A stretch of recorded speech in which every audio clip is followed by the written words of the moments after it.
For a lot of people, crock pots or slow cookers are reserved for cooler weather, but they're actually quite useful year-round because they don't put as much heat into the kitchen.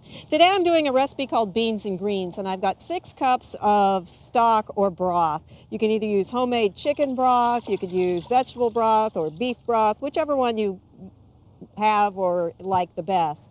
To that, I'm going to add 2 cups of tomato puree.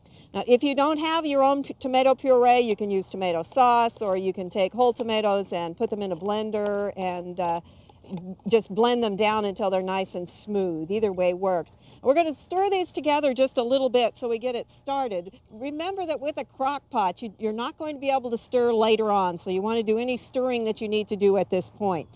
Also, I have 2 cups of white beans. Now, these are canned beans. You could use Great Northern beans or just regular white beans. You could use other types of beans as well. I like the white beans because they add a lot of pretty color to this and color contrast. I've also got 1/2 cup of converted rice. And you probably should use converted rice as opposed to a whole grain rice or a regular rice. You definitely would not want to use a quick rice because it's going to cook too fast in here, and then it's going to get too soggy.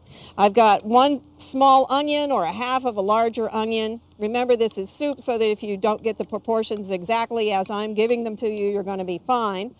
Also, I've got 2 cloves of garlic that have been minced, and a teaspoon of dried basil, and lastly that's going in here, 1/4 of a teaspoon of black pepper. Now you're going to turn this either on high or low. If you turn it on low, it's going to take you, probably 5 to 6 hours for all the flavors to blend. If you have it on high, it's going to take about 2.5 hours. Make sure that when you're using a slow cooker that you do make sure that you have the lid on it. And don't open the lid unless you absolutely have to, because a lot of the heat's going to be lost and you're going to lose a lot of cooking time simply because of the amount that you're losing by doing that. So this is going to be on for those times that I mentioned, and then we're going to come back and take the last steps on this one. Okay, after you get this nice and hot, and it's cooked for a couple of hours or longer, depending on whether you have it on high or low, you're ready to do the last thing. Now, I'm using fresh spinach. You could use kale. A lot of people are still concerned about using fresh spinach because of the problem we had with E. coli this year. This is actually bagged spinach. If you're still concerned, you could use frozen spinach.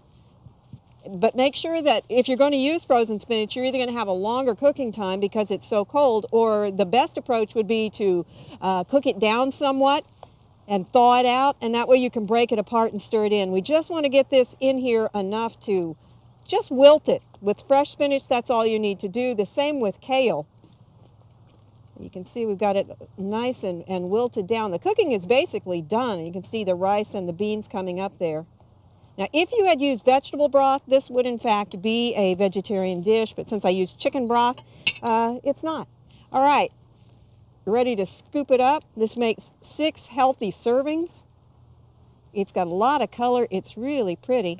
And the last thing we're going to do with this is sprinkle about a tablespoon of Parmesan cheese over the top and let that melt in just a little bit. Serve that with some fresh cornbread, and you've got a meal for a cool evening that's just going to blow your socks off. This is Beans and Green Soup for Oklahoma Gardening. This is Barbara Brown.